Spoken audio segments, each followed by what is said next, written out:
RDC TV. O Rio Grande se conecta aqui.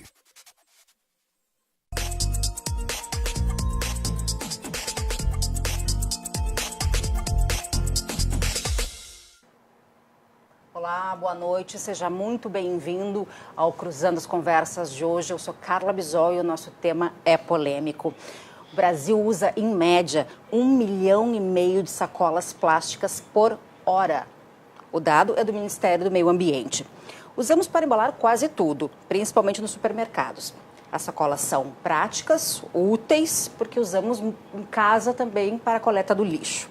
O grande problema é que o material é de difícil decomposição. Algumas alternativas são viáveis, outras nem tanto. Imagine a quantidade de árvores que teriam que ser derrubadas se a gente optasse pelo saco de papel, por exemplo. Para aprofundar esse debate sobre o uso correto das sacolas plásticas, do uso ou não uso das sacolas plásticas, estão aqui comigo Fabiola Pesce, que é fundadora da Passárgada, Oficina de Sustentabilidade e porta-voz do movimento Lixo Zero. Também nós temos aqui o professor e biólogo Renzo Redi, e também especialista em resíduos.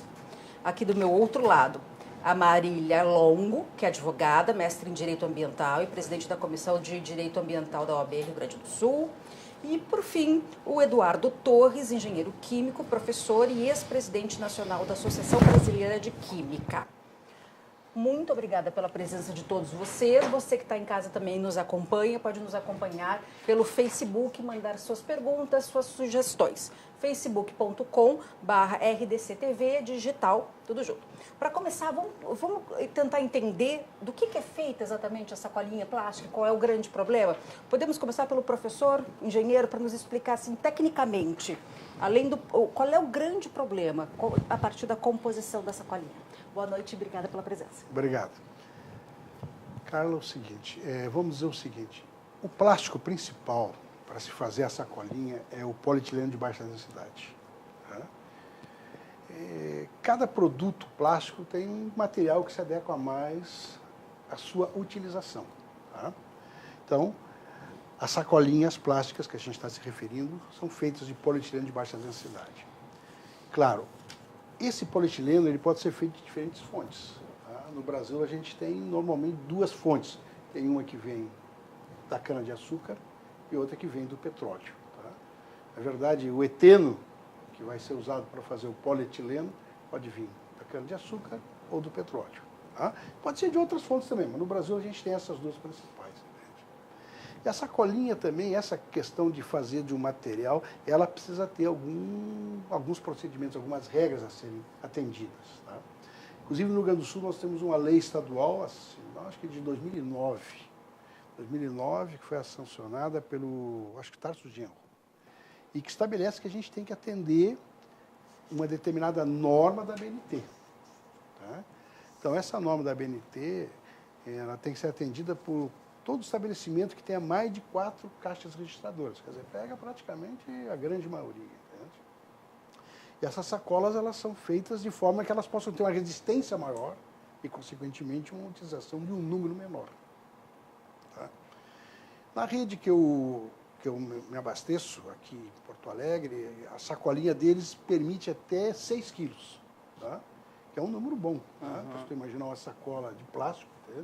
Ela consegue suportar... Que é a base de cana-de-açúcar.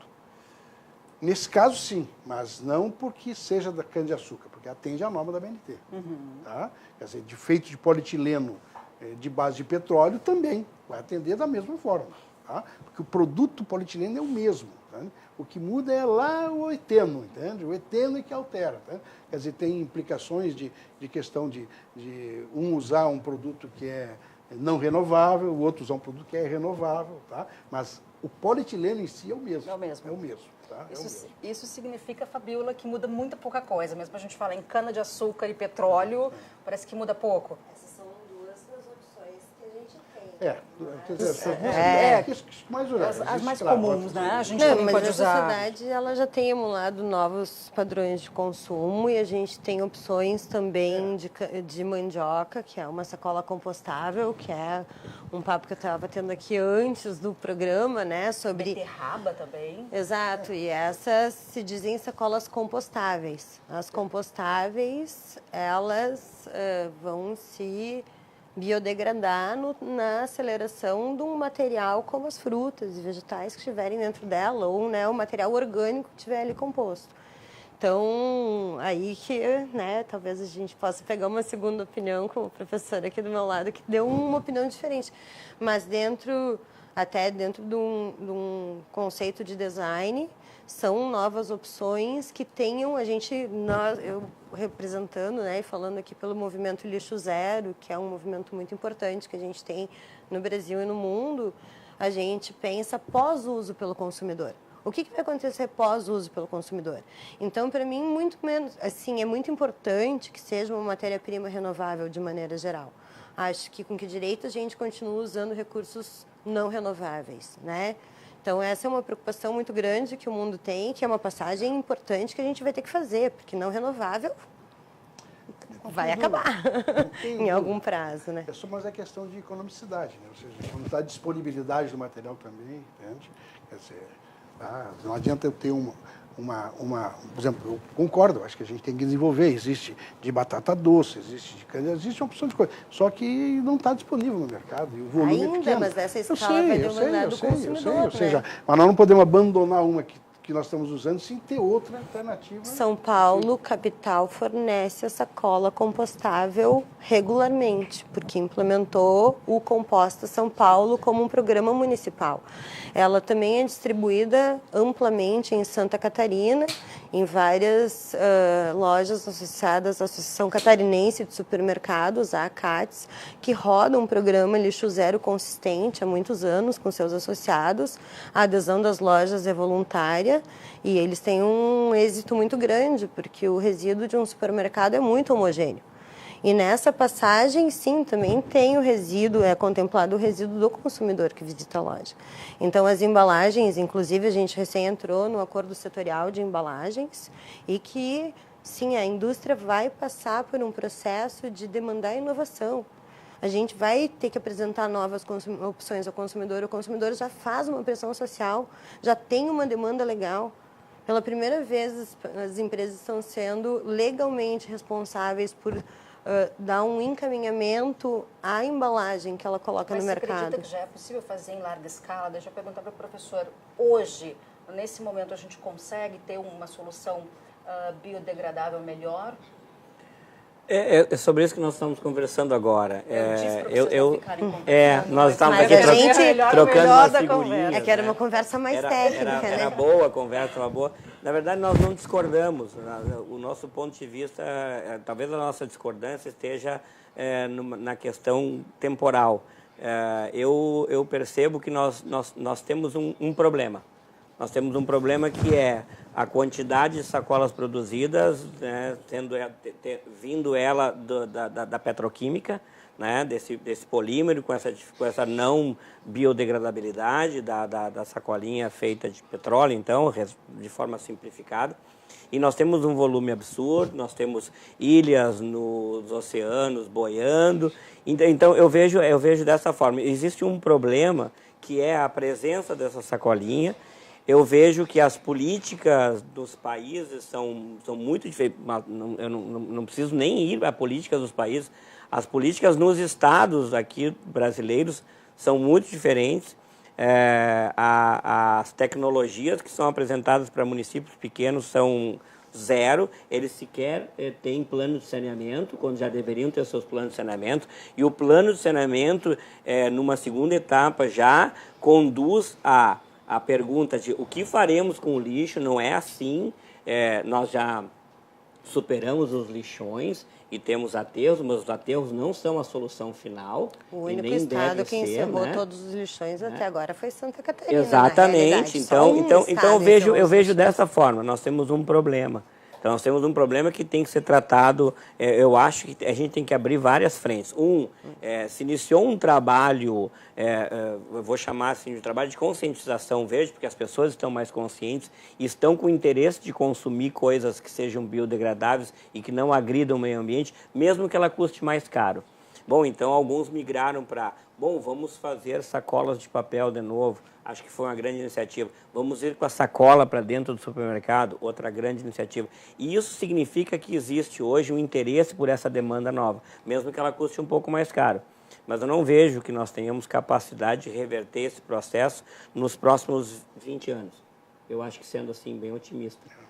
Então, eu tenho um problemão. Eu vou gerando esse número que tu disse, absurdo, de sacolinhas hora, e tenho que dar um jeito.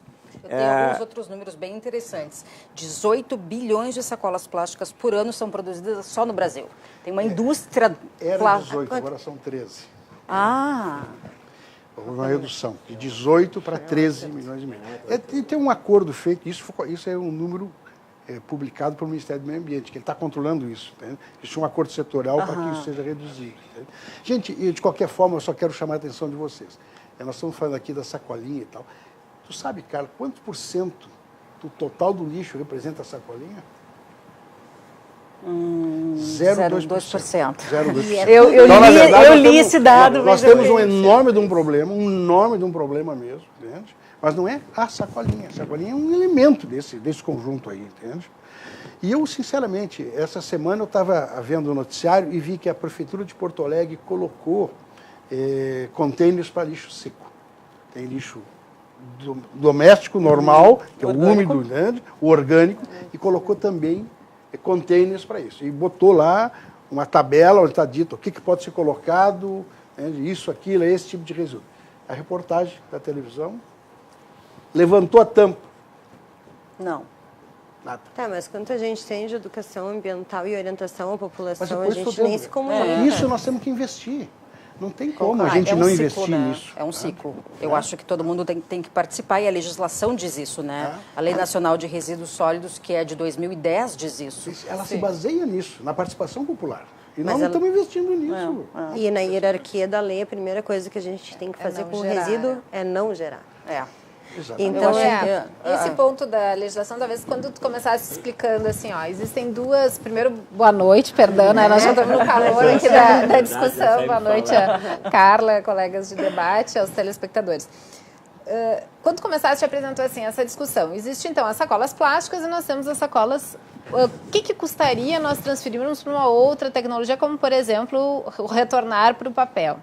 Eu vejo que o centro da discussão não é esse. O centro da discussão é justamente isso que já foi levantado, então agora a Fabíola levantou, assim, nós temos uma ordem, o Brasil optou por estabelecer prioridades. E a primeira prioridade, a partir da Política Nacional de Resíduos Sólidos, é não gerar resíduos. Então o Eduardo trouxe esse dado, já se reduziu a produção deste resíduo. O que tem acontecido? As sacolas plásticas, por muitos anos, teve essa discussão, né, Eduardo? Já estamos há muitos anos debatendo em torno das sacolas plásticas, elas não são o grande vilão, não são o único vilão. Elas podem representar uma bandeira para se retornar para isso que a política diz. Nós temos que orientar o cidadão, nós temos que ter participação não só do Estado. Isso também se mudou, é isso que mudou também com essa Política Nacional de Resíduos Sólidos. Todos que estão na cadeia são responsáveis. Isso também é uma nova visão. Então, nós temos que chamar aquele que produz a sacola, com aquele que gera, que entrega para o consumidor. Para o consumidor também ele tem que participar desse processo. Então, nós temos que centrar a nossa discussão nisso. Como é que nós vamos atingir esses objetivos? É claro que mas hoje, nós falamos em tecnologia, não é a minha área, eu sou uma advogada, mas hoje a gente só vai poder migrar para outras alternativas se nós tivermos tecnologias disponíveis e economicamente viáveis. Então, esse é um processo. Daí a Fabíola disse, já existem alternativas. Aí nós passamos por uma outra questão que está também nesta lei, tá? Que são o ponto específico dos incentivos. Então, a política da reciclagem ou de se incentivar essas novas tecnologias também tem que ser incentivadas. Isso no nosso país, além da educação ambiental, que não é incentivada, não adianta no município de Porto Alegre, que tem há mais de 20 anos... 30 anos, foi 98. Anos, a coleta seletiva. 88. Acho que Ainda começou hoje, em 90, 30 anos. Ainda hoje o cidadão de Porto Alegre não sabe separar os seus Mas resíduos. a prefeitura não se comunica com o cidadão. Porque não tem uma Historicamente. comunicação constante. Porto né? Alegre é diferente, gente, porque tem outros estados, outras capitais que mesmo que você separa em casa e chega lá embaixo, vai tudo para o mesmo lugar. Capitais. Né? Eu acho que ainda Porto Alegre... Sim, a gente, Não é 2% das cidades do Brasil... Só que 2% das cidades do Brasil tem coleta seletiva. Atenção, na verdade, chama atenção, veja bem, isso não é questão de Porto Alegre, assim, São Paulo, assim. Me chama a atenção é que aqui a gente tem um programa de 30 anos, começou em 88, no governo do Olívio Dito, na prefeitura, acho que como em 90 começou a implementar. Nós temos, teoricamente, a gente sempre se considerou um povo politicamente evoluído, culturalmente evoluído, e nós estamos há 30 anos e estamos ainda gatinhando. E o que parece é que em nenhum momento alguém parou para perguntar assim aonde nós erramos, né? Porque fazer um feedback de um trabalho de 30 anos, fazer um feedback a gente já trabalhei em outros municípios em que a gente tenta fazer um trabalho engajado, tanto do processo técnico de separação de lixo e trabalhar conjuntamente com a Secretaria de Educação para que se faça um trabalho paralelo de conscientização. Isso é feito em vários municípios, mas em nenhum momento se para tentar entender como é que um trabalho de 12 anos, 15 anos, ninguém fez um feedback para dizer assim, mas nós erramos aonde? A gente começou numa coleta seletiva, chegamos a um topo de 12% de separação e agora voltamos a 6%, voltamos a 3%. Mas o nosso sistema está muito errado. Eu primeiro queria entender essa questão da legislação nacional, tá? Eu peguei um artigo que eu achei interessantíssimo, que são os princípios da Política Nacional de Resíduos Sólidos. Peguei só alguns itens. Prevenção, poluidor, pagador, protetor, receptor, que é a questão da logística inversa. Reversa. Cooperação entre diferentes esferas do poder público, setor empresarial e demais segmentos da sociedade, que é o que a gente está falando de uma coisa... Responsabilidade compartilhada. Isso. E a responsabilidade compartilhada pelo ciclo de vida dos produtos. Na teoria, teria que ter sido feito isso, né? Tá. Mas acontece quando... Vou deixar que a advogada fala. Lei nós estamos para tudo. A lei é bonita. Eu acho que nós vamos entrar na mesma linha. Assim, ó. Essa lei é de 2010. É que entra no círculo virtuoso da economia circular, né? Quando tu conecta todas essas... Mas até tem uma crítica que a gente esqueceu de fazer, talvez assim. Foi uma lei que se esperou muito. Foi uma lei que levou 20 anos para sair do papel, para realmente ser aprovada. Então, se esperava muito dessa lei, se quis colocar muito nela, mas se tornou uma lei que a gente chama de programática. Ela, por si só, ela não vai ser colocada em prática. Ela vai depender de uma série de outros instrumentos. Ela precisa ser regulamentada. Ela, teoricamente, surtiria efeitos imediatamente. Só que ela criou uma série de mecanismos que eles, até serem colocados em práticas, isso dá uma margem para todos os que estão envolvidos dependerem desses movimentos, assim como foram os acordos setoriais. Então, tu disse que vai haver a logística reversa, mas a partir dos acordos setoriais. Então, por exemplo, das embalagens plásticas, o acordo setorial saiu em 2015. Então, 5 anos depois da lei. E, além disso, é um acordo que está enfrentando muita dificuldade de ser implementado. Inclusive, o município de Porto Alegre teve uma ação civil pública para que eles cumpram com o acordo setorial aqui no município de Porto Alegre. O que é possível ser feito? Onde é que vocês veem, assim, já que a gente não consegue fazer esse feedback de 20 anos, tentar pelo menos agora, dizer qual é o nosso marco a partir de agora para a gente tentar... Vou fazer só uma pergunta para vocês pois todos. Tá? Essa semana a gente comemorou os 30 anos da Constituição Cidadã. Eu me lembro do Ulisses Guimarães dizer que essa Constituição, que foi promulgada em 88, ela era a Constituição mais moderna do mundo do que se referia às questões ambientais. E a pergunta que eu faço é a seguinte, melhorou de lá para cá? Tá, mas eu acho que não tem também Não, tanto... nós estamos pecando sempre num, ou seja, nós não estamos no processo educacional, ninguém dá bola para isso, E gente. não é a prioridade do país. Ninguém dá bola para isso. Se não Vai ter uma coisa tem, se o cara vai ter que se meter, se o cara vai ter que separar, se o cara vai ter que coletar, se ele vai ter A ele estratégia tem que estar tá envolvido. errada. Tá bom, pode ser que a estratégia esteja errada, mas nós estamos pecando nisso aí, nós não estamos tendo solução disso. Fale Não por estamos. você. Eu acho que a gente tem várias soluções que não estão implementadas e eu vi... Bom, vamos lá. Primeiro que eu tenho uma escola de sustentabilidade e eu lido com pessoas que querem transformar de fato. E essas pessoas estão transformando de fato várias coisas, tanto no Brasil, em escala local, em escala nacional, e a gente tem tido um círculo virtuoso em velocidade, em escala. Quando perguntou se dá para a gente produzir em escala, a gente tem a maior biblioteca de materiais renováveis em escala industrial do mundo, representada no Rio de Janeiro no pessoal da Matéria Brasil. Sim, a gente está trabalhando nisso. É um processo, assim como a gente entendeu que o plástico servia para fazer liquidificador, batedeira, óculos, uma cadeira. Em que momento que a gente estudou e ele dava para aplicar em tudo?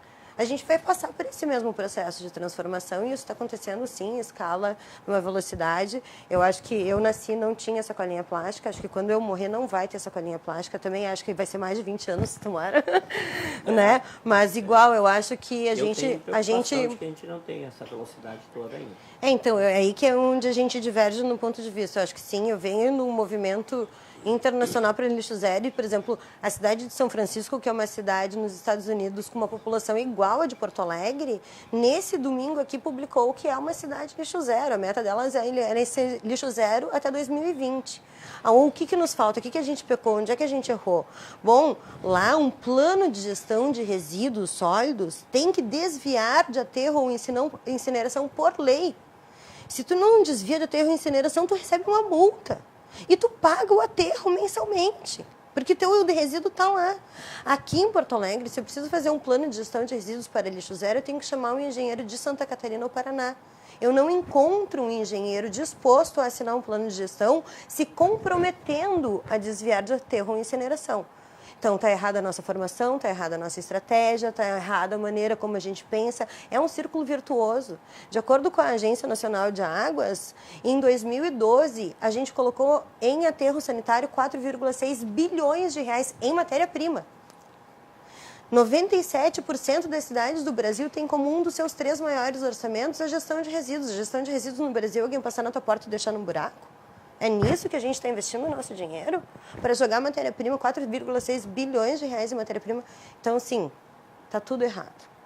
A gente já sabe onde está o erro. A gente já tem a resposta. E tem velocidade para fazer, a gente tem metodologia.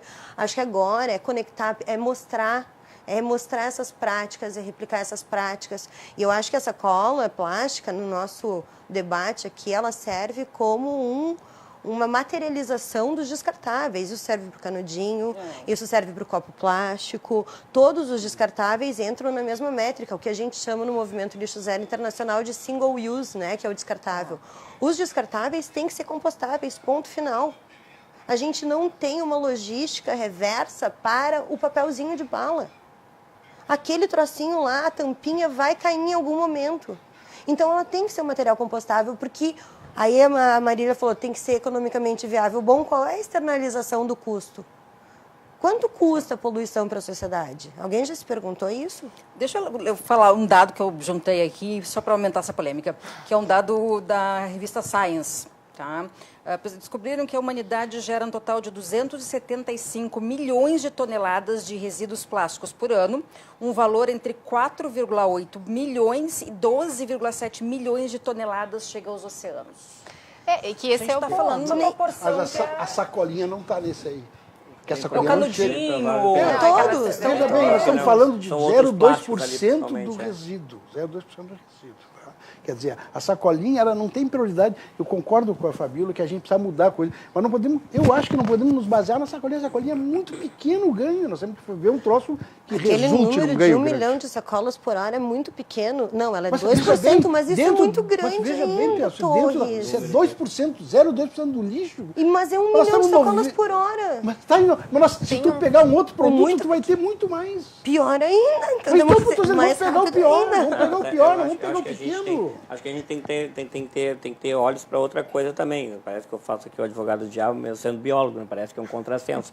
Mas eu acho que assim, a gente tem que colocar os pés no chão e lembrar que a indústria petroquímica ela é responsável por uma arrecadação aonde ela está instalada que é na cifra de milhões de dólares, né? Aí que vem Tá. uma das Pois estratégias erradas Pois do é. nosso mundo moderno. Você quer o Bom, mas Porque a gente tem uma sociedade doente esse é o por causa negócio, de mas eu dinheiro. não posso fechar os olhos a esse tipo de coisa. 20 Aí, se eu bilhões vou de dólares trabalhar no ano passado. se eu vou trabalhar num qualquer projeto que eu acho sensacional, eu admiro muito quando tu fala o que tu diz e acredito tudo. Eu acho que eu acho sensacional que esteja se fazendo isso. Só que a gente não pode fechar os olhos a uma questão econômica como essa, porque isso significa, em outros termos, poder. Mas aí vem Poder Claro. de atrapalhar, poder de investimento, poder de patrocínio, e isso leva essa indústria a produzir. Então eu tenho que achar um caminho também. Vamos lá, se eu for por essa linha tua da biodegradabilidade de qualquer produto, lixo zero, bom, eu tenho uma segunda situação. De repente vão continuar produzindo plásticos polímeros Mas à base daí- de petróleo. Bom, então eu tenho que fazer logística reversa. Não, tu Já vai para existe aquela uma indústria planta que de faz sacola e diz que a tua máquina pode fazer linha de sacola. E põe Não, aquela eu até estratégia em posso, outro mas lugar. aí, ali. então, olha o trabalho que eu tenho que ter. Ué? Realmente, A assim, sociedade vai passar por isso, meu mas eu amigo. A não gente vai posso, continuar tá, com mas eu não sacola. posso esperar 20, Fabiola, 30 anos para isso, nem eu acho. tudo pode ser passo biodegradável. Te pergunto o Não. seguinte, para botar alimento dentro, vai botar o alimento, entende? Quanto tempo vai durar essa sacolinha? 3 meses, 4 meses, por exemplo? Bota um saco de arroz. Daqui a 3 meses... Ela vai usar tecido, o tecido também tem uma outra propriedade. Aí o estudo, Não, a veja inovação, bem. ela Não, vai o ter, tecido, ela vai porque passar por um o período tecido é de o seguinte, o estudo. tecido ele não vai garantir que o alimento não esteja contágio, que não tenha contágio. A com gente outra vai ter que falar de alimento por alimento. A carne vai ter um tipo de recipiente, o arroz vai ter outro. Fabiola, aqui, ó, eu acho que O a tomate ciência é tem outro. que ser levada à frente, ela tem que ser... Só que nós temos coisas prioritárias. Por exemplo, Porto Alegre. Prioritário é Da- parar de usar o não renovável. Mas não Depende tem para quem, como né? a gente mudar de um dia para o outro. Não, ninguém tem. falou de um dia Veja pra bem, outro. Porto Alegre, eu vi essa semana, quanto que arrecada de lixo orgânico? 1.200 toneladas. De lixo seco, 75. Quer dizer, pô, nós Não, temos é que não muito- é nós lixo temos- orgânico, tá é rejeito, misturar, né? é. Começa por aí. Hã? Lixo orgânico, É, não, ou seja, rejeito. ou seja, que a população colocou para ser descartado lá. Para ir para Minas Por do exemplo, Leão, que é um você- aterro sanitário que não vai orgânico. Orgânico é uma coisa compostável. Mas não vai, Mas aqui vai, não então, vai, vai, aqui não vai. Aqui não Ali vai, assim, vai orgânico, Aqui não vai, vira não rejeito. vai. Que é 60% Tudo do volume. resíduo, e daqueles 60%, mais de 50% é água. Uma das estratégias que a Mas gente tu, tem em tenta Porto Alegre... mas tu tenta instalar em qualquer município uma compostagem, os caras acham que tu é louco. É. Tu não consegue vender a ideia de que, vamos lá, só Tá, para mas aí tem um economizar. ponto que a Fabiola trouxe assim, em São Francisco vão multar se não separar corretamente. Voltando lá para nossa lei, também diz que o que vai para o aterro é só aquilo que não tem mais nenhuma outra solução. Tá? Então, aquilo que não pode ser reciclado, que não pode ser tratado, diz a não lei. pode ser, é o que diz a lei. Tá? Na prática, isso não acontece. É Os que nossos aterros, tu está falando que é orgânico, na verdade foi que o cidadão colocou como sendo orgânico, mas ali tem plástico, tampinha, tem E é tudo rejeito. Misturado com orgânico. que não é considerado, que na verdade poderia ter outras destinações, ser reutilizado, ser reciclado, mas a gente ainda tem esse problema que passa pela conscientização, pela capacitação, as pessoas não sabem separar e não tem nem onde colocar. Tem um dado que é bem recente, e aí depois quero responder o que o Eduardo fez de provocação em relação à Constituição Cidadã, mas tem um dado bem recente, é que a União Europeia está aprovando uma diretiva para que todos os países, até 2021, não utilizem mais esse plástico através desse tipo de produto que a Fabiola falou, que é o único uso, que é esse facilmente descartado, que é o copinho plástico, o pratinho plástico, o garfinho de plástico, o canudo. E o one way aqui. One way, que tu usa e em questões de joga fora. segundos tu vai jogar fora e é um resíduo que se torna um problema, porque ele também tem dificuldade até de ser reciclado. Hoje no Brasil tem muitos desses produtos que acabam não sendo reciclados também e vão para isso. Então, assim, é claro que existem tecnologias. Essa provocação que eu quis fazer da Europa é para mostrar que sim, as pessoas estão se conscientizando que tem alternativas e que os países estão se organizando para isso. A gente também tem que se preparar para isso. Mas eu, respondendo à provocação do Eduardo, eu acho que a Constituição Cidadã sim mudou a nossa percepção do meio ambiente, as leis ambientais. Nós não chegamos no ideal. Longe disso, senão a gente não veria o que nós estamos vendo. Né? Uma série de grandes desastres, de devastações, rios contaminados, contaminações, de as águas totalmente poluídas, né? Então, claro que não tivemos, mas tu imagina que é o episódio se nós não daquela tivéssemos. barragem lá, né? Mas aí Então, vamos... Se nós não tivéssemos... Não, é que eu quero dizer assim, que a legislação ambiental não é que... será que não foi bom? Sim, foi esse. Eu acredito que foi a grande transformação do direito ambiental no Brasil, foi a partir da Constituição Cidadã. Né? Só pra... Quer dizer, o resultado, quer dizer, nós temos muito a melhorar. Tem muito com certeza. muito a melhorar. Mas aí parte desse ponto também. Quais são as estratégias que nós vamos adotar? Esse é o grande É isso que nós temos que pensar. Bom, por que na Europa lá cola? Por que lá em São Francisco as leis colam e aqui não colam? Porque a lei é boa. A nossa lei é boa. Agora, como é que nós vamos colocar ela em prática? A gente está sempre achando... A população. E a gente está sempre achando formas para burlar, para dizer que agora não dá para a gente colocar ela em prática. Eu vejo ela sendo colocada em prática em inúmeros lugares, vejo... Pouco a pouco, né? Em escala cada vez mais veloz. Acho que aqui falta ainda conhecimento técnico. A gente não tem profissionais preparados para pesquisa. Para fortalecer a economia circular.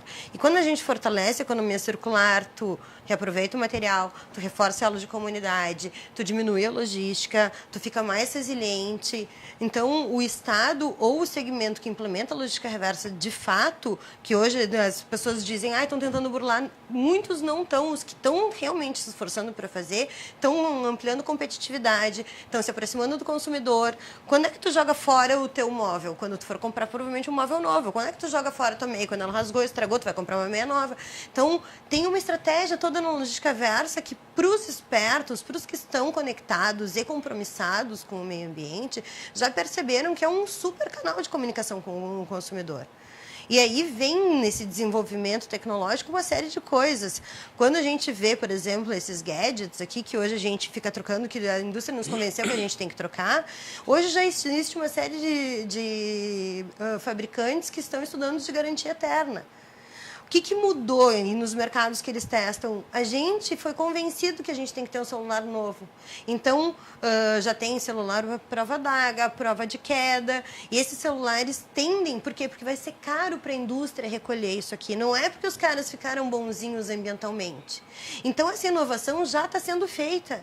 O que eles estão tentando nesses mercados de testes? Entender como é que eles vão nos vender. Porque a gente vai comprar um software. Vai pagar mesmo os R$2.000 para baixar o iPhone 5 para o 6, o Samsung 5 para o 7. Enfim, tu vai fazer o download do teu telefone, tu vai continuar com o mesmo hardware. Isso é estratégia. Então, tem uma série de mudanças que estão acontecendo, sim, em âmbito de concepção de produto. É a servicificação, a gente tem uma série, o compartilhamento. Mas isso está acontecendo no mundo quando os países adotaram a estratégia de cobrar. Isso começou lá na Europa. Assim, olha, aqui tu vai te custar muito caro tu colocar no mercado um produto que em um ano tu tem que recolher os 10 milhões que tu colocou no mercado. Eu vejo que está na linha, eu acho que a palavra que ela usa é interessante, eu acho que está na linha ainda da concepção. Eu não consigo ver com os olhos que tu enxerga, da boa vontade de estar vendo, de que muitos estão fazendo. A experiência que eu tenho, pessoal, dentro do Estado e fora do Estado do Rio Grande do Sul, é que a grande maioria está procurando, sim, uma forma de tentar levar com a barriga e burlar. Eu não vejo essa vontade de... Essa tecnologia está legal, me interessa, eu vou implementar essa tecnologia. E vejo uma grande dificuldade de se buscar essa tecnologia, de achá-la, de alguém que apareça exatamente com aquele negócio, de dizer assim, não, eu assino isso aí. Mas esse é o ponto. Por exemplo, a Lego foi uma que há 2 anos atrás declarou: os nossos Legos não vão mais ser de plástico. E desde então eles têm um laboratório com mais de 100 pessoas estudando do que vai ser feito o Lego. Eles não chegaram nessa resposta. É uma passagem, é uma pesquisa, a gente vai passar por esse período. Mas já se percebeu os vilões do mundo. Nesse meio tempo, a gente já está nesse ponto. Fazer um intervalo e a gente vai continuar com esse debate. Eu acho que 1h30 vai ser pouco. A gente faz um rápido intervalo e já volta.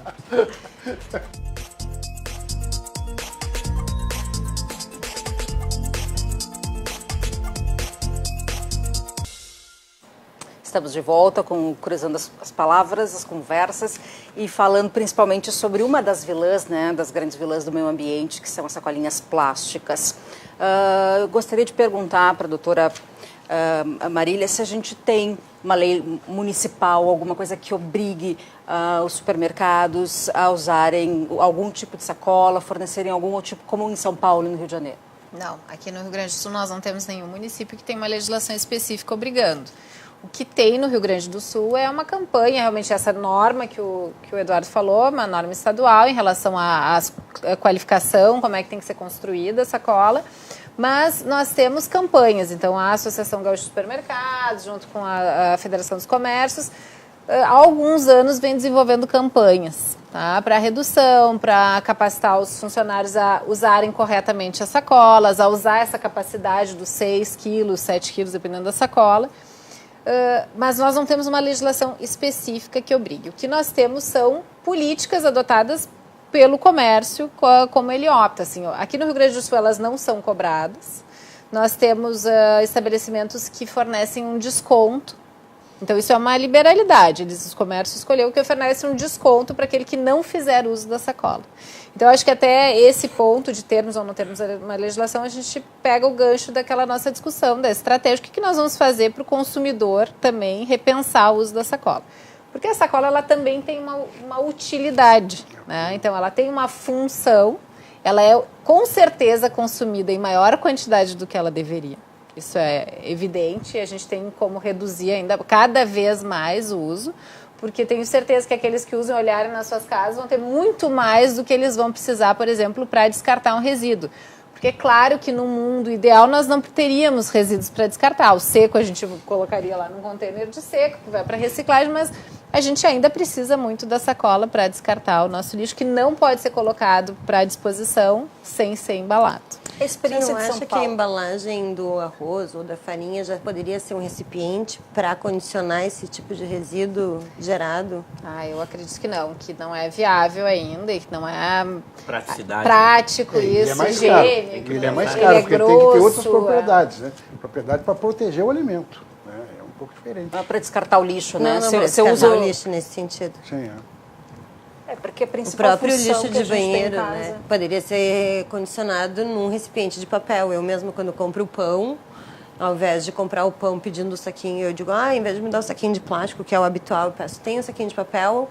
A maioria dos mercados e padarias de Porto Alegre tem, eu pego de papel, uso ele no banheiro e mesmo ele indo para um container, ele tem um melhor condicionamento, né? Mesmo sendo encaminhado Mas para os alimentos até ainda a gente sanitário. ainda precisa. Quem não composta, né, os seus alimentos ainda precisa acondicionar de forma que seja viável de tu colocar à disposição. Nem todas as cidades têm os containers que a gente pode ir lá, às vezes tem que colocar na rua. Isso vai atrair vetores, né? Na minha zona, o que tem de cachorro... Não, mas é exatamente problema. isso. Os orgânicos, por lei, deveriam Tem que ser ir embalados. para uma compostagem. Então, o que a gente tem que fazer enquanto iniciativas é incentivar a composteira doméstica, a composteira comunitária. Aqui, o próprio Porto Alegre iniciou uma composteira que é no bairro São Geraldo, que é a primeira composteira comunitária que a gente tem na cidade. Então, a gente tem que dar outro encaminhamento para o resíduo orgânico, de fato. Então, Vocês acham que os supermercados têm interesse na redução das sacolinhas?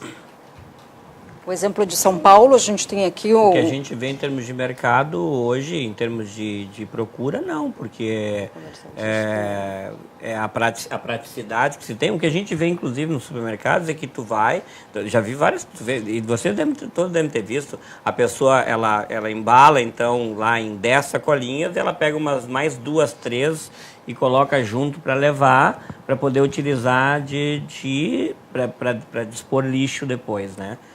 Isso acontece.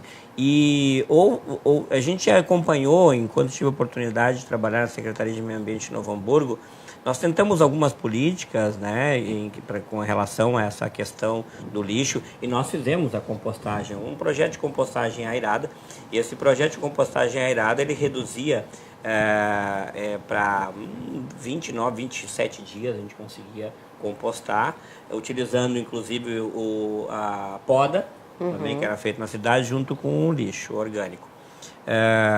Esse projeto, findado a nossa gestão, ele virou depósito de pneu. Né? Então essas assim que são Mas as a coisas. compostagem ela tem que ser uma estratégia nacional de todos os municípios. Mas é só pensar volumetricamente hoje. Vamos pensar assim, de um dia para o Exatamente. outro. O prefeito acorda e pensa assim, bom, quanto eu gasto por mês para mandar... eu gasto R$120 mil por mês. Então tá, quanto do meu lixo é orgânico? 60%. Quanto desse orgânico é água? Mais de 50%. Então, para isso, eu reduzir em 50%, porque eu estou mandando água embora. Exatamente. E estou pagando por ela. Tá? Então, se eu for compostar, eu economizo do total em torno de 40% do peso. Puxa, isso dá tanto... Era para sair correndo, né? Tenta implantar uma compostagem. Qual município do Rio Grande do Sul tem um programa de compostagem funcionando para reduzir só em água? Talvez o Eduardo pudesse fazer esse resgate. Essa... Como é que surgiu a sacola? Porque ela também tem a ver... A Fabiola falou, mas a gente não pode fazer assim ou alternativas. Mas a gente precisa pensar outras alternativas, porque ela surgiu no momento que a nossa vida mudou, se tornou mais rápida, com muitas dinâmica, com muitas alternativas. A gente não tem mais todo esse tempo e surgiu a sacola plástica também dentro desse processo, que se comprou muito mais e com mais velocidade. Então tem toda mudou toda uma sociedade, ela acompanhou todo esse movimento. A Fabiola trouxe esse elemento da economia circular e ela passa também, integra a economia circular à própria indústria, né? Que tem que repensar. A maior parte delas não tem reciclabilidade, né? Então tem que mudar esse processo. Ela já é um rejeito. Mas ela tem que ser viável para essa sociedade atual. A gente tem que pensar alternativas. E aí eu sou bem mais velho que todo mundo aqui, eu vou fazer 67 anos agora. Então eu vivi lá nos anos 50 e 60, morava em Passo Fundo, a gente se comprava no armazém de São Domingos. Aí o que a gente fazia?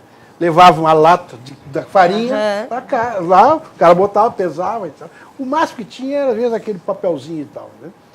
Só que quando eu já vim para Porto Alegre, na década de 70, já não tinha mais isso. Porque eu tinha que abastecer no supermercado, eu tinha que... Então, tinha que estar pronto, embalado e tal. Então, não tinha mais como fazer isso. Né? Então, foi uma questão de praticidade. Esse dia participei de um debate, a minha mulher estava junto comigo, e daí era um colega, um jornalista, falando que ele não gerava resíduo porque ele fazia isso, abastecia ali na feirinha ali da José Bonifácio. Né? Pegava o material, distribuía coisa pelos parques, o que sobrava de casca, etc. E tal.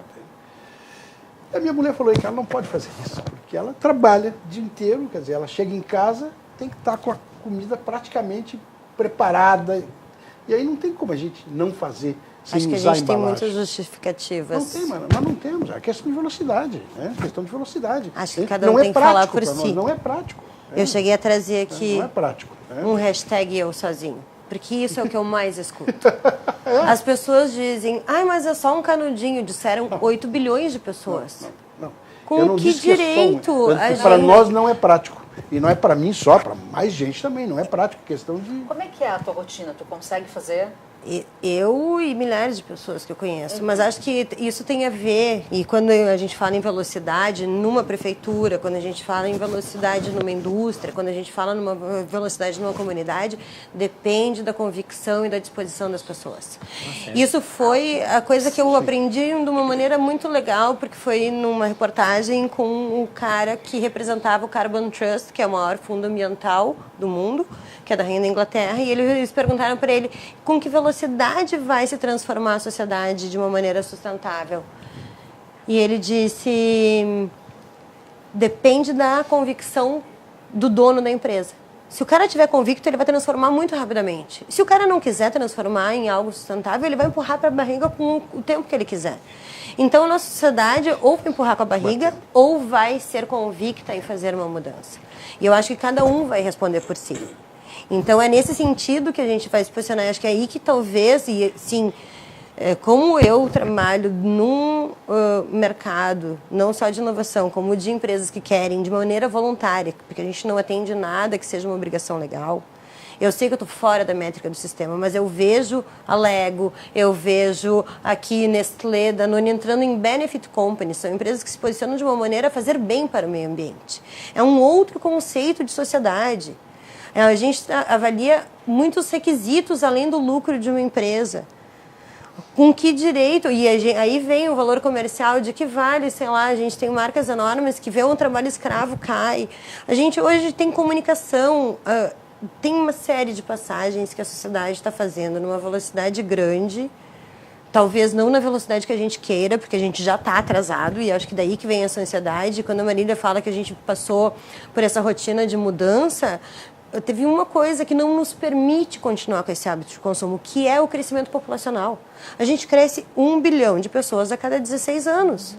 E isso não permite com que eu faça o móvel, o carro, a cadeira, a sacolinha da mesma maneira como eu decidi em 1800, há 200 anos atrás. A gente não tinha nenhuma sacola no mundo.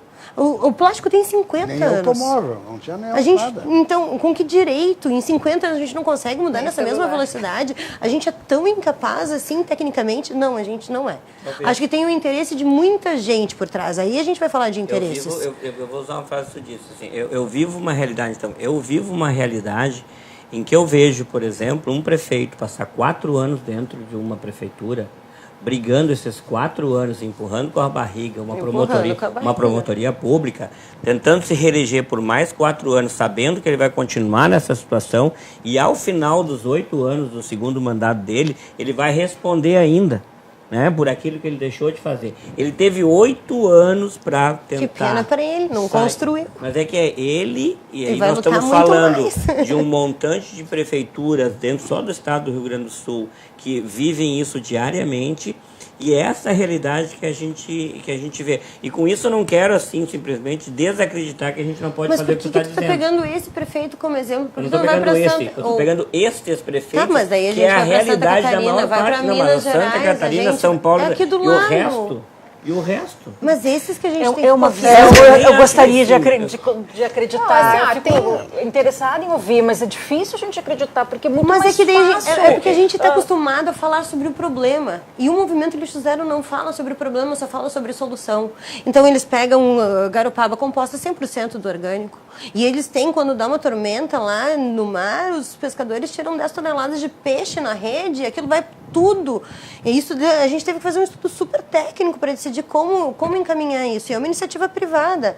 O seu Joaquim, que é o cara que decidiu fazer isso, ele decidiu que ele queria fazer primeiro a compostagem. Mas Garopaba lança sem tratamento todo esgoto cloacal. Isso é dentro outra do- coisa. A gestão de resíduos é um. é, Um é uma concessão e outra é Ó, outra Mas, concessão. mas Fabíola, essa Fabíola, eu visão, trabalho com várias sensacional empresas. de resíduo que eu acho ótima, Eu que é concordo, super. a Kazan é super então criticada lá. Daí tu Não, não. empurra pra baixo do tapete uma situação empurra pra que é baixo do tapete. Mas Garopaba São vive- descasados, são mas dois planos Garopaba vive do independentes. mar. Não, hoje é um plano Eu só. concordo Não. contigo. No Não é- saneamento. Plano de saneamento E o envolve saneamento tudo. é Plano de colocado saneamento O plano envolve de gestão de resíduos está incluso no de saneamento. O de saneamento não foi feito, mas o de resíduos foi feito e é muito bem feito. Inclusive, Garopaba recicla 46% do resíduo urbano. É o maior índice de reciclagem que a gente conhece pelo Instituto Lixo Zero Brasil. Então, eu acho que a gente pegar esses caras e copiar o exemplo é o que falta. Por que a gente vai ficar olhando onde não Nem funcionou? sempre Não, precisa acho que sim. reinventar. Acho Tem que bons sim. exemplos, Acho que não copia, só no sem Brasil. dúvida. Sem dúvida, mas o que acontece, onde está essa boa vontade dos outros, por que não funciona nos outros municípios? Porque é o cara preferível ir para a cadeia ou responder por 20 anos por uma situação de desleixo dentro de um município? Acho que alguns também não sabem. Tecnicamente é complicado implementar um plano de gestão de resíduos. Acho que daí a gente tem vários exemplos. A própria Marília escreveu todos os Mas a vantagem é que mecanismos. tu pode terceirizar, né? Mas vai ser complicado para quem não quer cumprir. Porque quem quer cumprir encontra nisso um benefício e começa a entender isso como uma estratégia e se transforma rapidamente. Mas eu queria fazer... Sem a participação da população, tu não consegue, cara. Claro, aí vem a pressão social. Esse que é o ponto, assim. Tu trouxe, a Carla perguntou como é que tu vive, né? Como é que a gente vive? Eu, por exemplo, eu basicamente não uso as sacolas plásticas, raramente pego algumas sacolas, que são as que eu acabo usando para o lixo orgânico, mas eu levo as minhas sacolas. Eu faço feira, eu vou na feira, eu acordo cedo, faço minha feira, tento comprar as coisas com o mínimo de embalagens.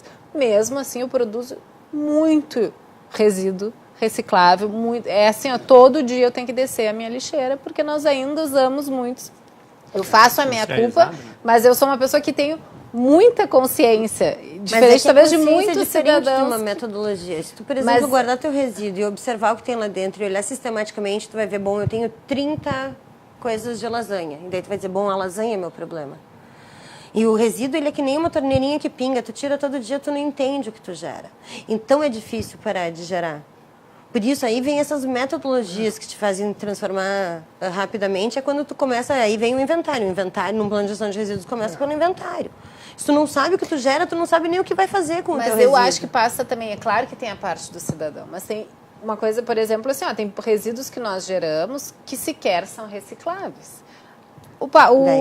Não gerar. Isso aí. Então, vou te dar um exemplo da minha aquele casa. de massa, aquele papel de massa, eu trabalho muito com cooperativas de reciclagem, eles avisam, isso aí nós não temos que fazer, não todo é comercializável. Todo o papel prata por dentro é um rejeito. Lá em casa, ele é um rejeito. Separa tudo que é passivo de lixo seco.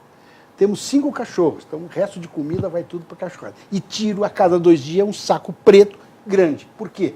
Porque eu tenho uma pessoa de 92 anos que usa fralda geriátrica. Eu não tenho como evitar isso. Não tenho como evitar isso aí, entende? Tá? E é um volume grande. O maior volume é da pessoa de 92 anos que usa a fralda geriátrica. E usa uma porção, porque é um saco preto grande. Entende? Então, às vezes, não tem como. Sim, a provocação, Fabíola, é mais nesse sentido, assim, com certeza nós que estamos aqui, que trabalhamos com o meio ambiente, a gente já tem uma conscientização maior do nada. Tem uma vontade, tenta implantar projetos dentro dos mais variados municípios, ouve coisas das mais absurdas, tu tem vontade de largar tudo, enfiar a cabeça num buraco, é verdade? Todo dia é isso, sabe? Isso tu mostra. Porque eu acho que a matemática tem essa coisa sensacional. Matemática, né? Lá dentro da sua exatidão, tu vai lá, como eu calculei matematicamente, ó, aqui no seu município vocês geram 70 toneladas de lixo dia. Beleza, 70 toneladas, quanto disso é orgânico? 60%. Ah, então, ó, mais da metade, mais de 35%. Vou 40-30%. Beleza? 40% é orgânico. Disso, quase tudo é água. Orgânico é água. A gente faz uma compostagem reduzindo a mais da metade isso. Então, tantas toneladas. Matemática. Aí tu joga isso no valor que ele paga mês. Tu gera uma economia de tanto. Com esse dinheiro que tu está economizando, tu faz uma planta. Investe numa planta. Mas sabe e tu recupera isso em meio ano. Olha, recuperação em meio ano de qualquer investimento, é só o banco te dá. De acordo com o IPEA, a indústria que mais pode crescer no Brasil é da reciclagem. Se a gente crescesse em 0,5% a indústria da reciclagem, ela quadruplicaria em receita, em empregos. Por que ela não cresce mais? E aí, por que não? Porque tem muitos interesses. Então, vamos lá. Aí eu queria contar esse caso do que a gente tem na Itália, que são lá cidades que têm menos de 5 mil habitantes, decidiram se associar para seus planos de gestão de resíduos e procuraram o movimento Lixo Zero. E dentro desse movimento Lixo Zero, o que a gente orienta é que começassem pela compostagem. E por ser cidades com menos de 5 mil habitantes, eles tiveram uma velocidade muito grande nesse resultado. E eles já instalaram agora uma fase 2, que está sendo muito inovadora no sistema de coleta de resíduos municipais, mas eles se adaptaram a um sistema Lixo Zero também na coleta porta a porta diferenciada. Então, eles num dia só coletam o vidro, no outro dia só coletam o papel, no outro dia só coletam o plástico, e por eles coletarem um material por dia, essas cidades que estão nessa associação e que aderiram essa metodologia, que reciclavam em média de 15% a 17%, passaram a reciclar em média 70% a 80%. Então, acho que aí é onde eu digo que a gente tem que entender os bons exemplos. Sim, a gente vai precisar começar pela compostagem. Ela é uma estratégia para qualquer município... Municípios menores é mais fácil de gerenciar, gerir, de né? fato. E como é que a gente traz isso para Porto Alegre? Como é que a gente faz esse consumo consciente? Como é que a gente ajuda as pessoas a entenderem a importância de cuidar desde a sacolinha ou, enfim, da separação do lixo? A primeira coisa que tem que fazer é as pessoas se darem conta que o lixo não é um problema da prefeitura. O lixo é um problema de todos nós. A maior parte pensa assim, lixo é um problema da prefeitura. O meu problema é botar lá na rua. Né? De lá hoje o lixeiro não passou. Não passou. Pô, essa é a sensação que a pessoa tem. O cara acha que o problema é dele, que é da prefeitura. Daí realmente nós vamos ter muita dificuldade para implementar qualquer Mas Porto Alegre tem uma lei específica e que deve multar o cidadão que separa e dispõe de forma equivocada os seus resíduos. Por um momento até a prefeitura foi atrás, fez algumas notificações, não deve nem ter cobrado as multas, isso eu até não sei como é que tá esses dados, também não posso afirmar, mas tenho certeza que nunca mais seguiram com esse processo de ir atrás, de observar e de multar e de acompanhar. Eu acho que parte também acho que tem sido regular. A última vez que eu acompanhei esses dados foi há uns 8 meses atrás, a gente tinha aplicado 203 multas e cobrado 71. Cobrado, mas não recebido. Não sei se recebeu, mas tinha cobrado. Então, de qualquer maneira, eu acho que isso não adianta tu multar se não tem um sistema. Tu vai multar o quê? O cara por colocar dentro de um container que a gente chama de orgânico, que está recebendo rejeito. Rejeito é o que vai para um... Se for um orgânico, ele vai para um compostável. A gente não está mandando para um compostável. O resíduo que a gente deve receber no container é um rejeito. E o DMLU, de fato, readesivou os nossos containers corrigindo essa informação, por exemplo. Então, começa por... Então, por exemplo, a lei que a gente está querendo implementar através do movimento Lixo Zero em todas as cidades a respeito de resíduo é que a gente tenha pelo menos 3 recipientes.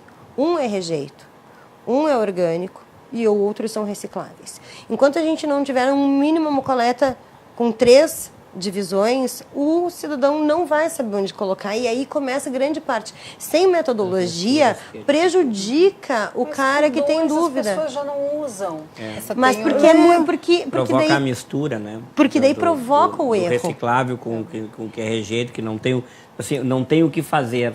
Onde é que tu vai pôr o que não é nem orgânico e nem reciclável? Mas aí tu tá fazendo uma provocação, por exemplo, nós estamos falando de Porto Alegre. Porto Alegre deixou uma política pela metade. Eu acho que os containers não estão em todos os locais. Não, são algumas horas. E não adianta tu colocar só o container do orgânico, se tu não põe do seco. Porque as pessoas acabam, eu não vou ficar guardando meus resíduos. Muitas pessoas colocam tudo no mesmo container. Elas querem tirar o lixo de dentro de casa. Elas querem, elas não querem deixar nas suas calçadas. Isso realmente é um problema social. A gente ainda tem muitos catadores. Mas quando o Torres disse que a gente estava comemorando os 30 anos de coleta seletiva, eu pensei, não, a gente está lamentando os 30 anos de coleta seletiva da maneira como ela foi colocada. Nesse sentido, mas no sentido de pioneiros, pelo menos. Não, nesse sentido é muito louvável, mas a gente conduziu errado, a gente implementou tecnicamente errado, a gente não evolui. Eu tenho pressionado enormemente o departamento de limpeza para criar, por exemplo, um ponto onde a gente tenha pelo menos 30 objetos a serem coletados, a lâmpada, a pilha, em um local só de Porto Alegre. A gente não tem onde fazer isso hoje. Então... ele parou no tempo, ele não se comunicou com a população, ele implementou um sistema onde só tem um container, o que gera muita confusão. Então, tecnicamente, a nossa coleta seletiva, sim, ela existe, mas ela mais prejudica pela maneira como está acontecendo do que ela tem ajudado. Eu acho que sim, está atrapalhando ainda mais. No meu bairro lá não tem container, mas ele passa regularmente. Eu vejo que boa parte da população faz a separação, entende? Bota direitinho lá, entende? Mas o volume é pequeno. E onde eu estou, só tem casa, não tem edifício. Então, o volume é pequeno, entende? O volume é pequeno. Todas têm pátio. Entende? Então, isso ajuda a gente a reduzir. Quase todo mundo tem cachorro, então ajuda a gente a reduzir, entende? Mas é uma condição especial. A gente vai fazer um rápido intervalo. No último bloco, a gente vai falar sobre consciência ambiental. Orientar o consumidor a ter uma prática ambiental melhor. A gente já volta.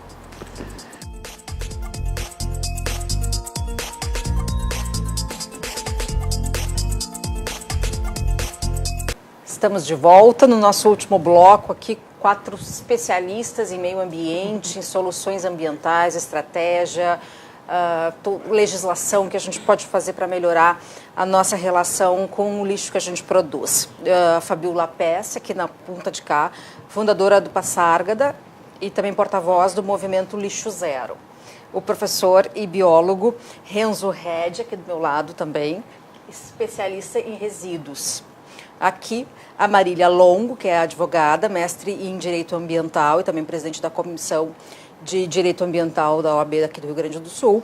E lá na ponta, o Eduardo Torres, nosso experiente ex-professor e ex-presidente da Associação Nacional, presidente nacional da Associação Brasileira de Química. você continua acompanhando e a gente está aqui realmente num debate, é tão engraçado, porque aí a gente chama o break e continua a conversa, e isso me preocupa, porque você que está em casa quer saber o que eles estavam dizendo e eu vou contar. E eu acho que é importante a gente fazer a gente já faz uma avaliação, né, a lasanha. A minha vida é corrida, uma mulher que tem mais 1000 coisas para fazer, eu compro 1, 2, 3, eu vejo que o projeto é a embalagem, aí tem aquela outro recipiente.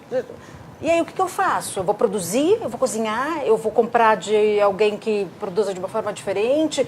Quais são as alternativas que a gente tem para o indivíduo? Bom, a gente tem um curso que se chama Sustentabilidade do Eu Sozinho, que ensina muito disso. Mas, basicamente, tu vai entender quais são as opções que tu vai conseguir mudar na tua vida. Quando tu decide praticar sustentabilidade, bom, talvez eu consiga ir de bicicleta e a Marília não consiga.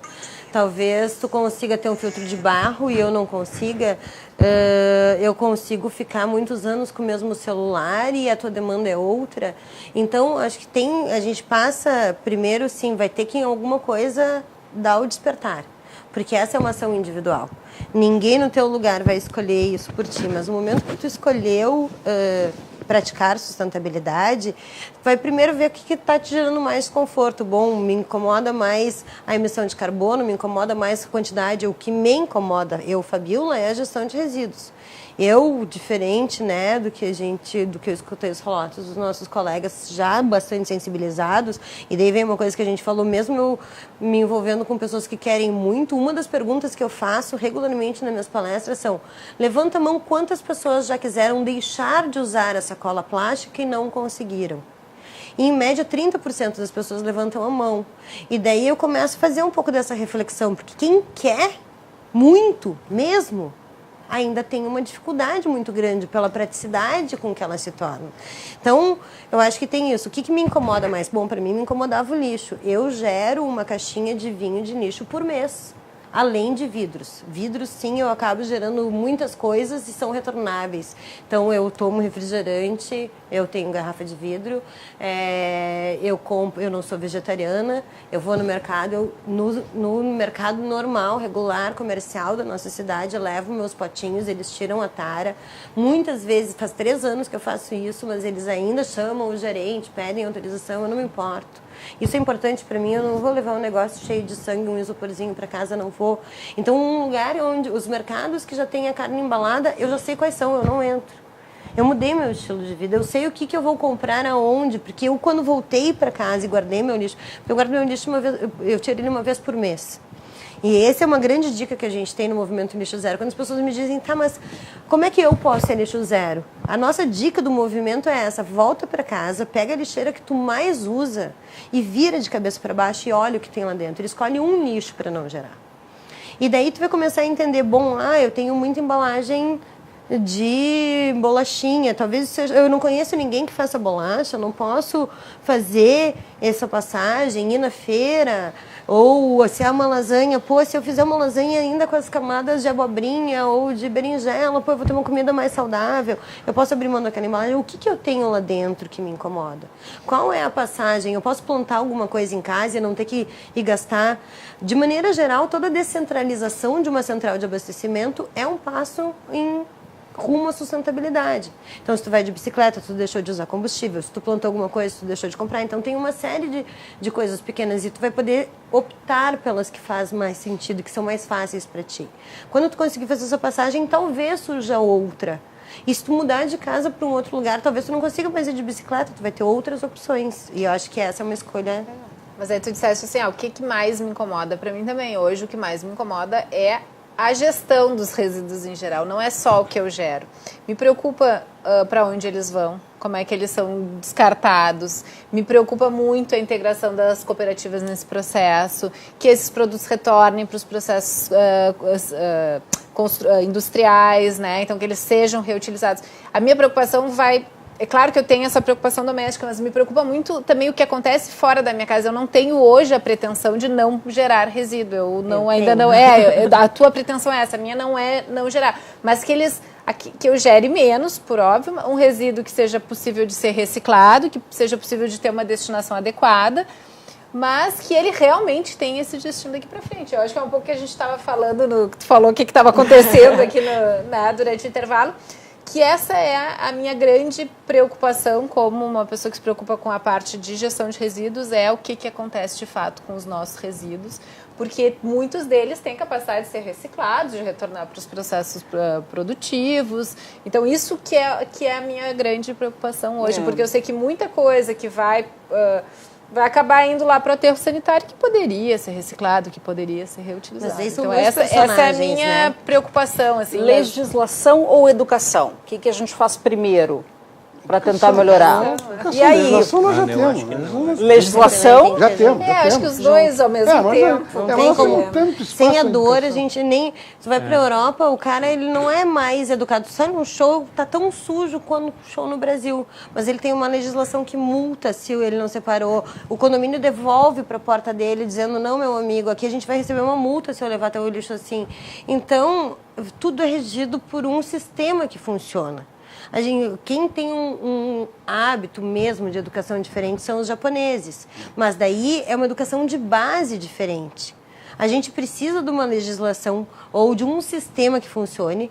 E acho que daí é onde entra a regulação para poder educar de acordo. Mas que nem quando tu falaste, Marília, que tu tem essa preocupação do encaminhamento depois, eu acho que tu tem dois personagens ali. Um é tu, pessoa física, que vai tentar não gerar. Agora, tu, pessoa da comunidade, vai trabalhar para esse encaminhamento, para esses convênios, para o fortalecimento de um cenário. E eu acho que aqui todos nós exercemos esse papel de maneiras diferentes, né? Então... desculpa. Não, eu penso assim que uma blitz vem ao encontro das soluções. A blitz eu acho que é lei, é educação, eu acho que o que ela aponta de que o que eu posso fazer. Eu acho que a gente que trabalha, não por trabalhar nessa linha, porque de repente é consciente, né, de que é um gerador e de que pode fazer a diferença, a gente faz todo um trabalho dentro das possibilidades do teu dia a dia. Eu acho que eu podia fazer mais e se eu pensar assim, de repente eu faço essa melhora. A gente que está nessa área trabalha muito com palestra, né? E eu, tanto como ouvinte, porque é convidado e mais pessoas são convidados, quanto como palestrante, né? E eu me lembro que era muito comum vários palestrantes começarem as suas palestras dizendo, eu não vim aqui dar uma receita. Isso me incomodava bastante, porque eu pensava assim, como assim? Por que não, né? Receitas eu dou 10 passos tão para uma boas, sociedade né? lixo zero. Porque aí tu vai e tu pira e tu não diz nada, assim, olha, sabe o que eu acho que você fazer? 10 coisinhas básicas, e assim, eu disse, não, eu não vou fazer isso, eu vou dar receita, né? Então eu começava assim, olha, eu vim aqui conversar sobre isso, mas eu queria dar umas receitinhas que eu acho que funcionam. Vocês podem até questionar e a gente discute, então, se vocês não gostam. Eu acho que sim, eu acho que receitas são interessantes. Então, eu preciso dizer, por exemplo, que existe uma planta funcionando na Suíça que pega plástico e converte em petróleo de novo. A gente está discutindo aqui, porque, tudo bem, eu sei que queimar combustível fóssil aumenta a produção de CO2, nós temos todo um problema com efeito estufa e tal, mas eu acho que assim, logística reversa é isso. Eu usei um dia ele como matéria-prima, ele volta a matéria-prima. E, de repente, eu não faço mais sacolinha plástica. Mas, por exemplo, sacolas ou outros plásticos poderiam, esses que já existem, pelo menos aqueles que não micronizaram, aqueles que não micronizaram e são nanométricos hoje, esses que ainda são possíveis de serem retirados, removidos, desenterrados, ou que existem nos oceanos, eles podem sim voltar a ser petróleo. Uma planta custa 15 milhões de euros. Mas é um preço que a gente tem que pagar por aquilo que a gente fez. Seria prioridade no Brasil? O Brasil seria não é prioridade, mas o Brasil seria São soluções mundiais. Isso tu não pode pensar de uma maneira tão local. É uma solução mundial, mas então precisa alguém dizer assim, tecnologia existe. É cara? Tecnologia, sim, é muito cara. Ciência existe, é muito cara. Bom, mas a gente também, assim, nós temos um problema que vai ser muito caro se nós não resolvermos. Quer dizer, eu tenho toda uma biota que está morrendo por causa desse plástico flutuando, porque eles estão engolindo, estão ficando engasgados, estão com ele no pescoço, está atrapalhando o processo reprodutivo. E isso parece que não nos afeta, mas a gente esquece daquelas aulinhas que a gente teve lá no ensino médio, né, sobre cadeia alimentar. Que lá no frigir dos ovos tudo chega em você. E eu acho muito importante mencionar que hoje o nanoplástico, né, que é aquele que vai batendo na onda, vai desmanchando, vira depois um grão de areia, depois continua batendo na onda e ele vira um nanoplástico. Ele está do tamanho que só consegue enxergar com um microscópio. Esse é considerado um dos piores lixos do mundo na atualidade, porque a gente não faz ideia de, né, como recolher, onde ele está distribuído em locais onde o homem não chega, em atais onde só tem aves marinhas, a gente vai lá, estuda areia e tem nanoplástico, tem microplástico. Então, o plástico, ele tem, hoje, quando ele vai para a natureza, uma maneira de se desmanchar que se torna muito séria, porque esse que fica bem pequenininho, que é o nanoplástico, ele se incorpora, ele é diferente do que está sendo comido pelos animais que tu ainda consegue recolher. Ele se incorpora na célula dos animais que estão se formando. Então, é um problema muito sério, que a gente não sabe o que vai acontecer nessa interação. E na terceira, a melhor pessoa para comentar isso aqui é a Marília, que é a questão da reforma do judiciário como um todo, inclusive para as questões ambientais. A gente fala da reforma do judiciário por N razões. E eu acho que essa história, essa morosidade que parece que coloca a nossa legislação como uma legislação muito boa no papel e nada execuível, porque não se prende, não se multa, ela é muito interessante enquanto está no papel, enquanto ela é teórica, mas a gente não a pratica de fato. Eu acho que isso acaba também. Eu acho que a gente ensina por amor e pela dor. Eu acho que tem esses dois caminhos. A gente educa e a gente trabalha com uma faixa etária, principalmente os pequenos, em que a gente vai trabalhando com eles a importância do meio, a importância de reciclar, a importância do lixo zero, da geração zero de lixo, de efeito estufa, porque eles gostam disso, amam isso e ainda tem essa mente muito aberta para receber essas informações. Essa geração os mais velhos a gente diz que entram em trabalhar na linha do choque, né? Eu vou fazer aqui a minha autocrítica. Eu uso o cinto de segurança, eu vou dizer assim, eu sei da importância, eu conheço as pesquisas todas e a redução de acidentes e de danos nas pessoas enquanto acidentes, e vocês vão acreditar, mas eu não gosto de usar o cinto. Eu uso porque eles me multam se eu não usar. E é automático, eu entro e passo. Mas eu sei, eu estou aqui abertamente dizendo assim, eu não gosto de usá-lo. Tudo bem, eu sou, mas como é burro, ele sabe de tudo isso. Eu sei, mas eu não gosto, né? Mas essa funciona, porque né? Dói no bolso. Essa funciona porque ela chega pelo correio, né? Mas não é a única solução. O que a gente não, viu não vejo como única, não. No direito ambiental nós já vimos isso. A grande base da legislação se baseou assim, no comando e controle. Ou tu cumpre o comando, se tu não cumprir, tu vai ser penalizado. Aí a crítica até chegar no judiciário, eu acredito que o meio ambiente não pode esperar uma solução do judiciário, porque se nós esperarmos, acabou. A primeira ação civil pública em matéria ambiental levou 30 anos para ser julgada, em primeiro grau. Então, assim, não é a solução, Renzo, mas assim, é claro que vai persistir o comando e controle, precisa multar, precisa achar essas soluções, nós vamos impor uma sanção. Mas a gente tem olhado para um outro sistema, que é o de tu beneficiar, que é um dos princípios do direito ambiental. Então, aquele que fizer um bem, tu tem que dar uma espécie de incentivo. Tu tem que incentivar. Então, hoje já tem uma série de programas nesse sentido, e eu vejo que aquilo que a gente tentou falar, o que está dando errado? Não deu muito certo o comando e controle. Não deu, porque nós temos as sanções ambientais, nós temos no âmbito administrativo, nós temos no judiciário, nós temos as leis dos crimes ambientais. Só que isso não foi suficiente para a gente viu em que estágio nós chegamos. Então, a gente tem que mudar a estratégia. Nós temos que olhar para essas outras alternativas, que é de bonificação. Então, por exemplo, através de incentivos financeiros, nós temos que... Essas iniciativas que tu estás falando, por que às vezes elas não vão tão adiante? Porque não tem financiamento, porque não tem investimento. Então, assim... não vamos esperar uma solução milagrosa, mas vamos incentivar aquelas que já têm resultado e que vão trazer resultado para o meio ambiente. A solução do judiciário é um pouco que tu fez a provocação. De, bom, colocar uma indústria que vai transformar o plástico em petróleo é uma solução para o Brasil? De forma nenhuma é uma solução para o Brasil. Nós temos problemas primários, nós temos que alterar desde a consciência, a educação. As pessoas não podem achar que vai... Porque o brasileiro vai se conformar, bom, tem uma solução fácil.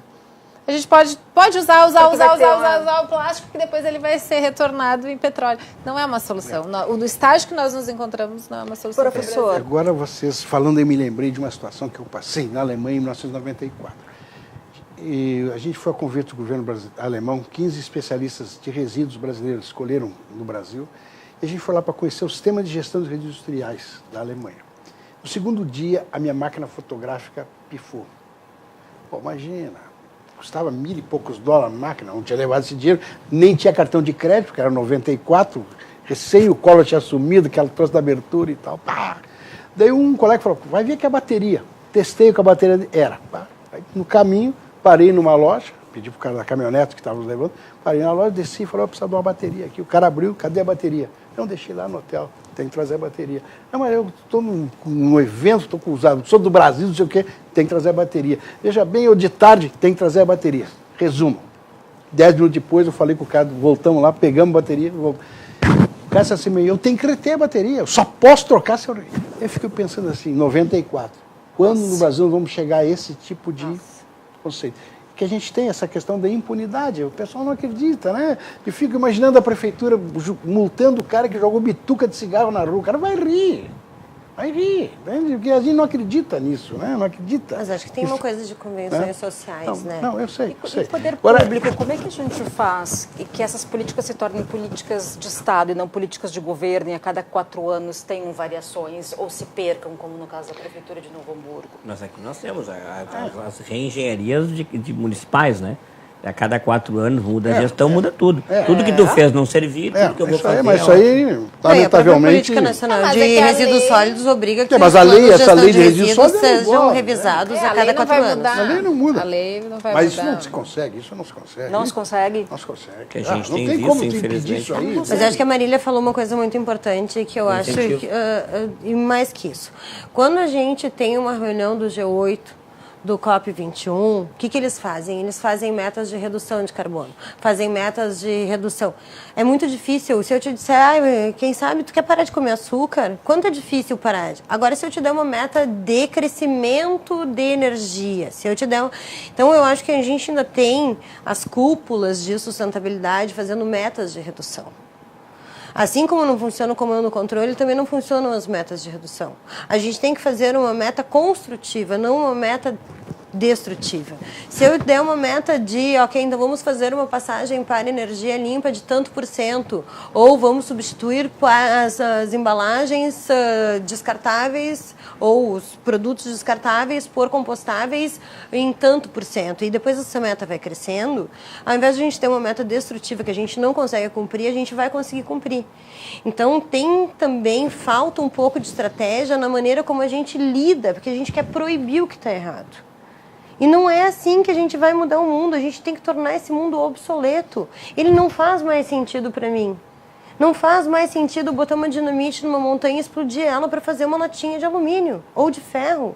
Ou fazer o parafuso do meu óculos, ou fazer esse celular, não faz mais sentido para mim. Mas tem uma diferença entre não fazer sentido e fazer alguma coisa para que isso não aconteça. Exatamente, por isso que a gente tem que ter metas construtivas. Né? Exatamente ali que está o grande X. A gente sabe proibir.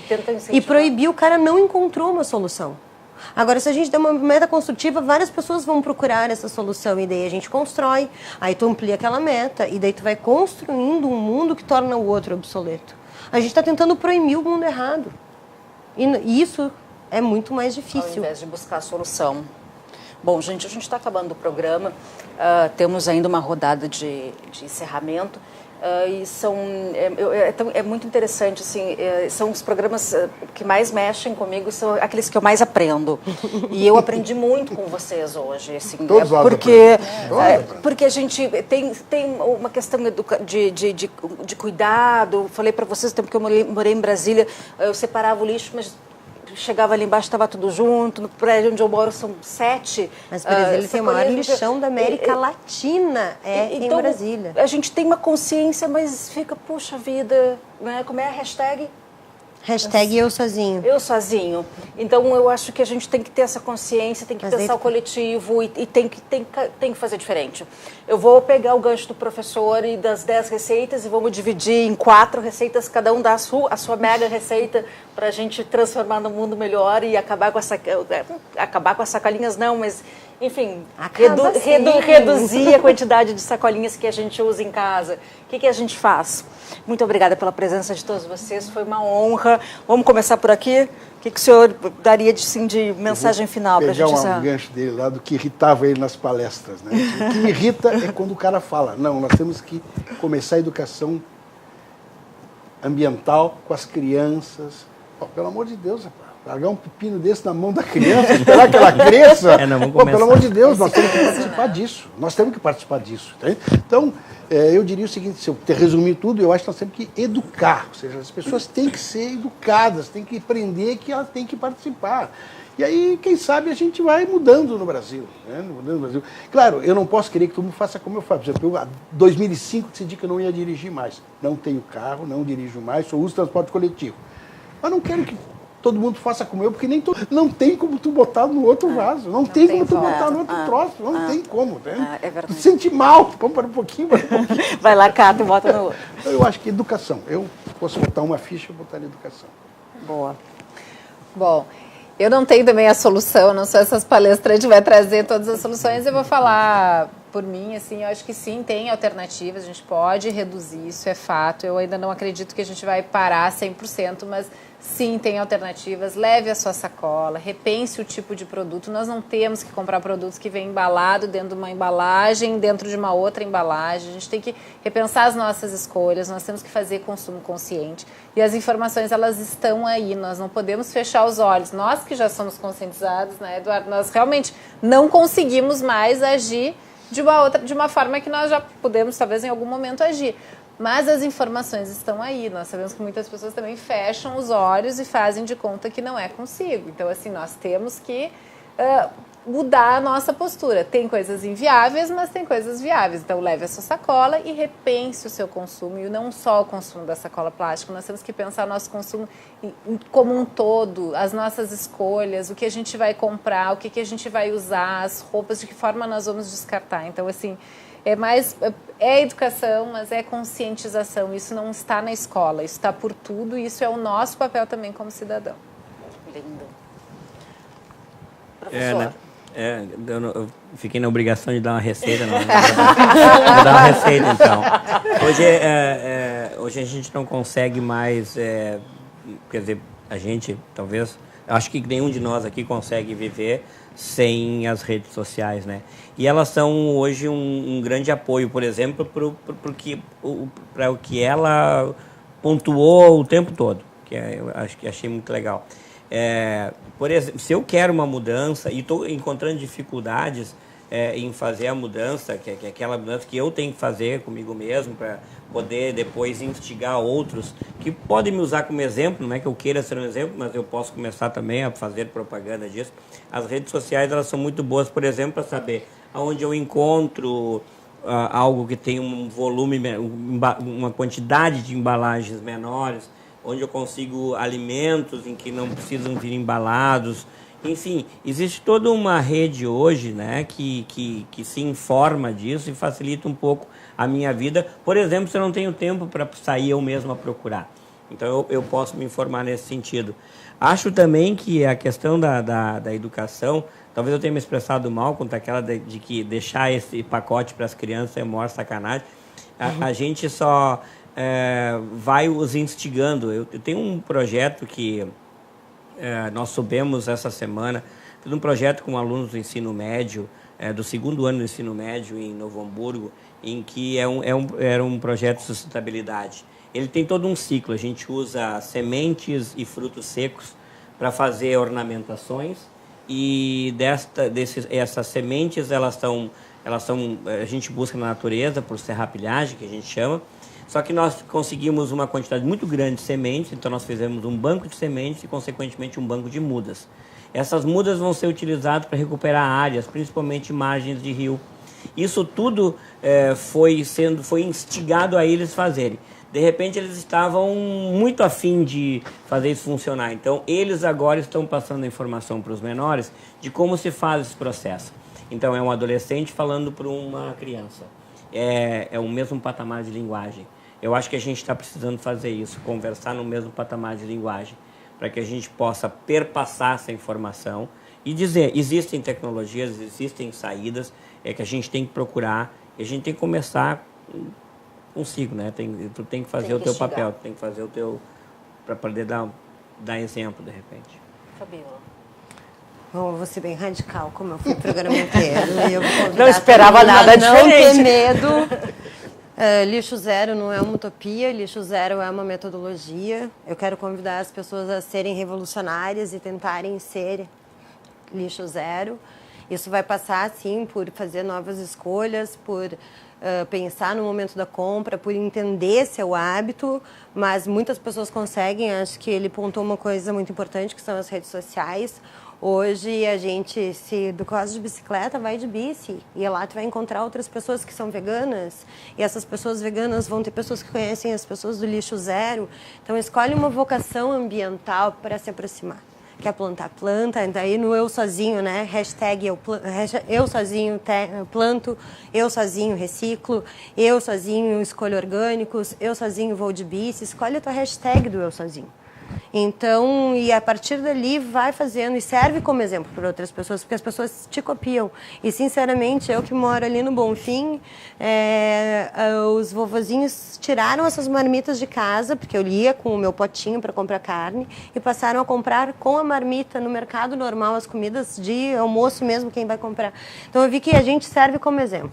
Assim, escolhe alguém para servir como exemplo, escolhe a tua vocação e faz a mudança. E seja lixo zero mesmo.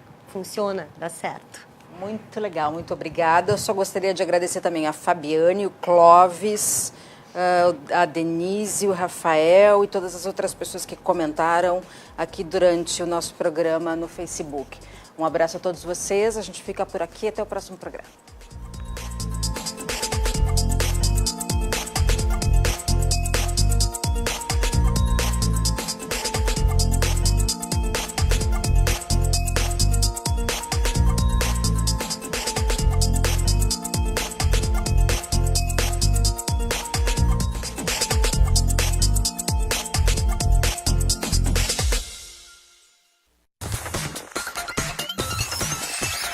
RDC TV.